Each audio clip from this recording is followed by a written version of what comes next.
Hello, everyone, and welcome to Lesson 9-5. Watergate brings down Nixon. It's important to mention and remember here that Nixon is largely a very popular president before the Watergate scandal ends his presidency. We're going to look at what brought him to his end. 1972 presidential election. With successes in China and the Soviet Union, foreign affairs is going as well as it has since the end of World War II. And in winding down the Vietnam War, Nixon is an incredibly popular president. The American people like Nixon. In 1972, he easily won the presidential election and returned to office. It was the largest electoral victory for a Republican president in a century. Ever since the Reconstruction days, no Republican had done this well in re-election. Nixon is on top of the world. But how does this election lead to his downfall? Well, in the 1972 election, Nixon wanted to win in a landslide. He wanted a big win. And to do this, he helped form a group called the Committee to Re-elect the President. This was an organization that will break the law. In June 1972, 5 men broke into the Democratic Party headquarters at the Watergate Hotel complex, this building right here. Those 5 men will later be linked to the Committee to Re-elect the President. Now, these burglars, their intentions had been to place listening devices on the phones of Democratic Party officials so that they could listen in on Democratic Party strategy and conversations. But they wind up being caught in the act. They were caught while trying to do this. Now, Nixon had not known about this act in advance. That is almost a certainty, that he did not know that this was going to happen, that he had been shielded from this. But he learned about it afterwards and helped to cover it up, helped to hide the fact that the Committee to Re-elect the President had been involved in this. His aides, with his knowledge, paid burglars to lie, and the CIA was ordered to interfere in the FBI's investigation.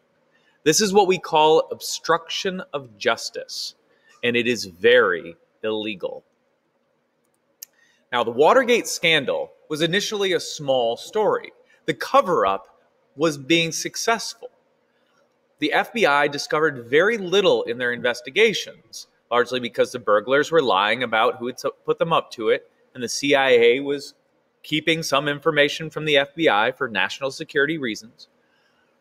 But there were a couple of newspaper reporters, Woodward and Bernstein, who continued to investigate the case even after national attention went to other things. And little by little, they were able to gather evidence that would include Nixon's involvement in the cover-up. In February of 1973, after the election, the United States Senate sees enough information from Woodward and Bernstein that they begin their own investigation. Now, the Senate investigations will eventually lead to the resignation of President Nixon. He will resign from office. He's not impeached, he doesn't get kicked out, but he sees that that's coming and resigns willingly. Nixon's advisors were questioned. Many of them were connected to the scandal. John Dean, this man right here, was Nixon's attorney.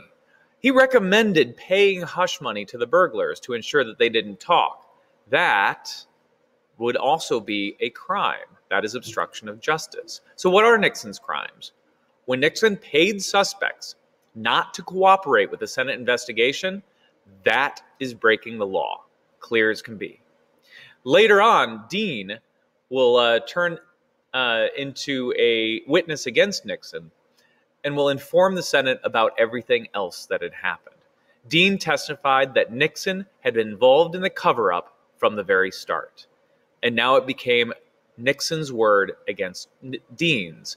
Who do we believe, Richard Nixon or John Dean?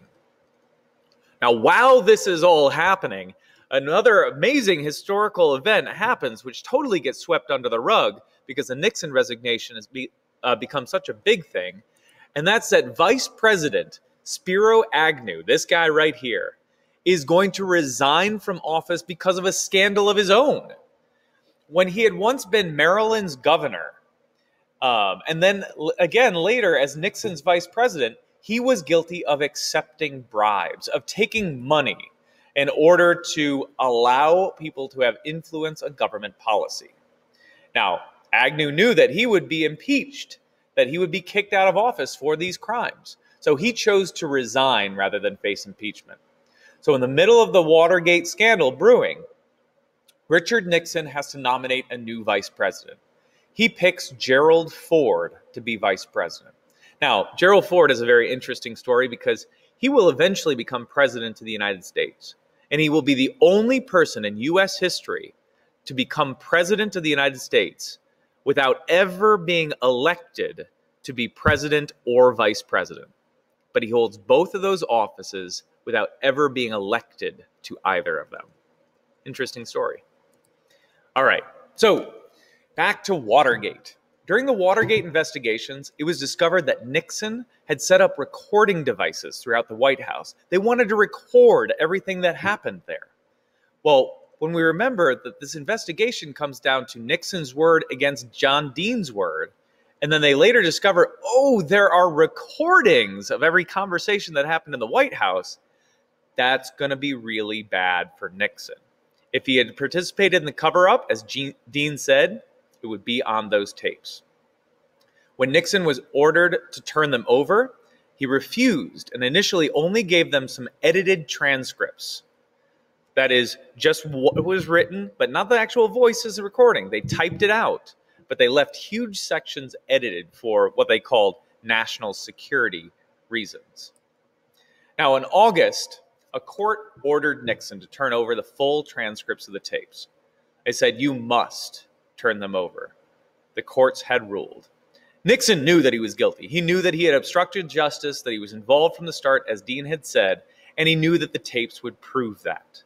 So rather than having a big hearing and a big investigation continue, Nixon instead avoided impeachment and resigned from office. On August 9th, 1974, Richard Nixon becomes the first and only president in U.S. history to resign the presidency, and Gerald Ford was sworn in as President of the United States of America.